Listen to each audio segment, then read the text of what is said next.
This is a website called Connecting Papers, which you can access at connectingpapers.com. What this does is it helps you to explore papers that are related to one another within a research field.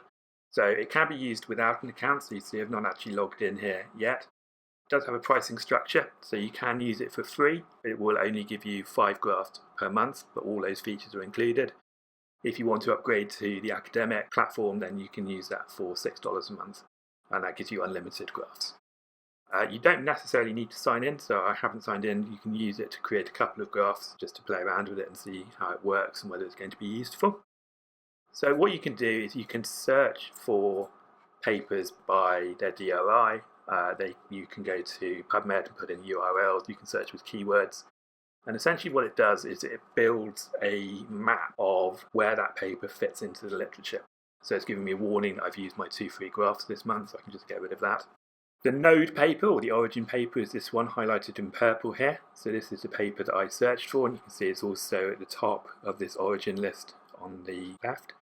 And on the right hand side, it's given me a summary of that paper with the abstract, and you can go and download it from various different sources, so PubMed, Google Scholar, things like that. This is not a citation map.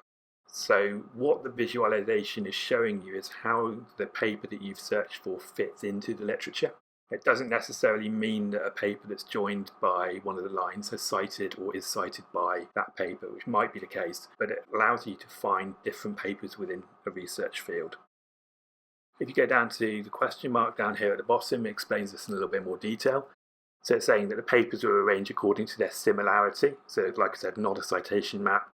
The node size, so how big the node is, it's a number of citations. So the bigger the node, the more citations that paper has. So for example, this paper has been cited many more times than this paper here. The node color is the publishing year. So you can see on the bottom here, we've got from 2015 up to 2022 and color coordinated so that you can identify when different papers were cited. And similar papers have stronger connecting lines and cluster together. So if you zoom in, for example, which you can do with interactively using a mouse, you can see that some of these lines have got stronger connections. So this entire node is completely interactive. You can move around it, you can scroll around. If you click a paper on the left-hand side and it highlights that as your sort of additional paper, again, it gives you information over here on the left-hand side. You can click on papers directly within the node, highlights them on the left. And then you can open graphs with that paper. So this is the second one that I created. But again, you can see here's the node. You can zoom in on that and you can look at where that paper fits within the literature. One really nice feature about this website is the prior and derivative works. So if we go back to my original paper, you can go to the prior works.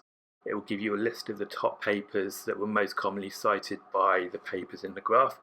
It gives you the number of citations. It gives you the year it was published and a little bit of detail, so you can go through that and you can find all the information there on the left-hand side. You can also download this as a BibX file, so basically you can download that into Citation Manager like EndNote, Mendeley, Zotero, whatever you use. You can do the same thing with the derivative works, so this is showing papers that most commonly cite those papers that were in that original node map. So what that allows you to do is to find papers that have influenced and are influenced by the paper that you are interested in. So we go back to the node map, then we can sort of all the papers of the list. We can apply different filters, so whether the PDF is available, whether it's open access, what year it's in, so we can restrict the years a little bit more. If you log in, then like I said, you will get 5 graphs per month, and then if you want the academic access, it's $6 a month for unlimited access.